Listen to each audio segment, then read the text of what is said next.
125 साल के इंतजार के बाद भारत की विरासत लौटी है, भारत की धरोहर लौटी है।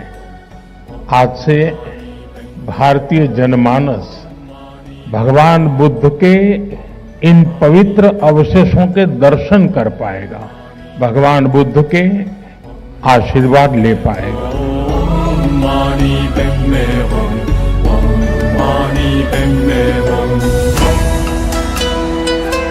मेरे लिए भी सौभाग्य है कि 2026 का मेरा ये पहला सार्वजनिक कार्यक्रम है जो भगवान बुद्ध के चरणों से शुरू हो रहा है।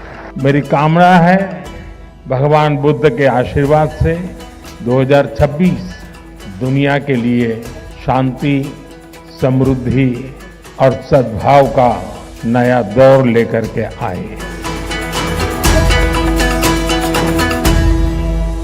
भगवान बुद्ध का ज्ञान, उनका दिखाया मार्ग पूरी मानवता का है।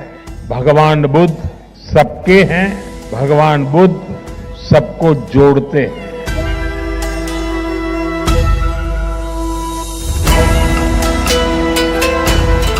भगवान बुद्ध से जुड़े ये पवित्र रेलिक्स भारत की विरासत है। शताब्दी भर की प्रतीक्षा के बाद ये धरोहरें फिर से भारत लौटी है।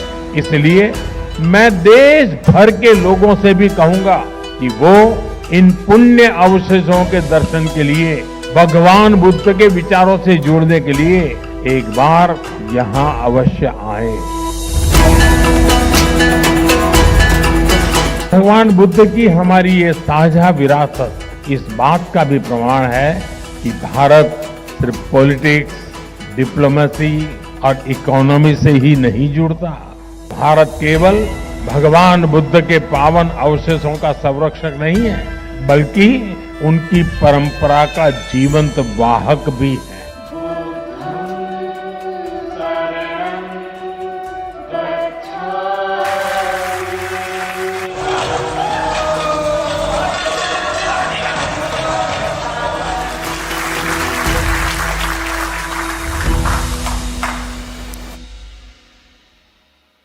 साथियों, भगवान बुद्ध का ज्ञान, उनका दिखाया मार्ग पूरी मानवता का है और कालातीत है। ये समय में बंधा हुआ नहीं है। ये भाव हमने बीते कुछ महीनों में बार बार अनुभव किया।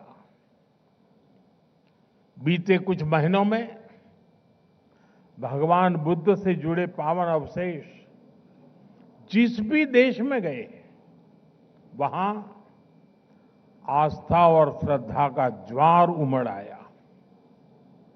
थाईलैंड में अलग अलग स्थानों में ऐसे ही पावन अवशेष रखे गए थे।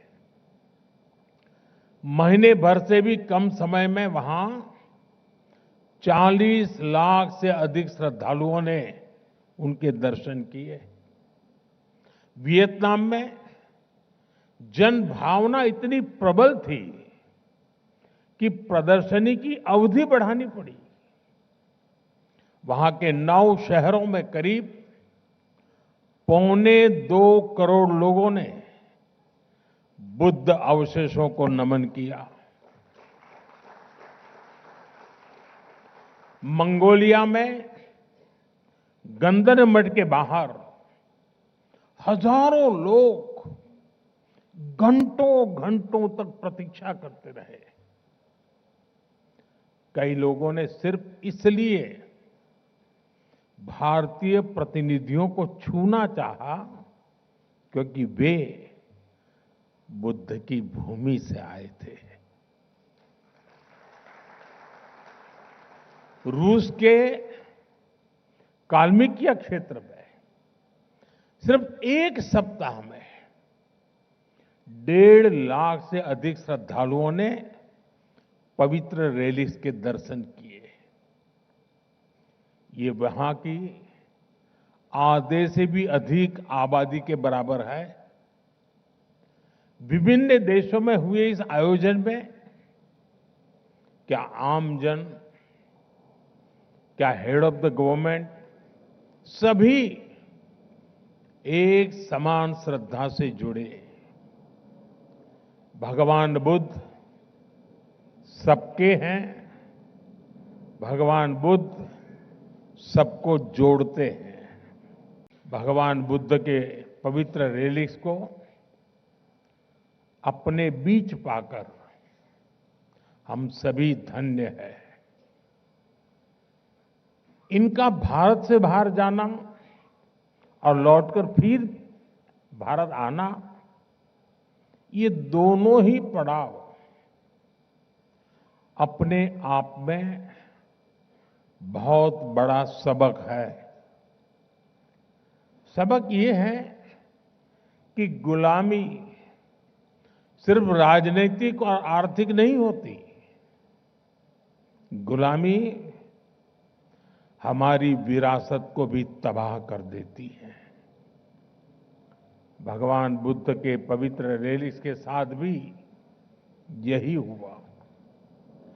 गुलामी के कालखंड में इन्हें भारत से छीना गया और तब से करीब 125 साल तक ये देश से बाहर ही रहे। जो लोग इन्हें भारत से लेकर गए थे, उनके वंशजों के लिए तो ये सिर्फ निर्जीव एंटिक पीस ही थे और इसलिए उन्होंने इन पवित्र अवशेषों को अंतर्राष्ट्रीय बाजार में नीलाम करने का प्रयास किया। लेकिन भारत के लिए तो ये पवित्र रेलिक्स हमारे आराध्य का ही एक अंश है, हमारी सभ्यता का अभिन्न अंग है। इसलिए भारत ने तय किया कि हम इनकी सार्वजनिक नीलामी नहीं होने देंगे। और मैं आज गोदरेज समूह का भी आभार व्यक्त करता हूं। उनके सहयोग से भगवान बुद्ध से जुड़े ये पवित्र अवशेष भगवान बुद्ध की कर्म भूमि, उनकी चिंतन भूमि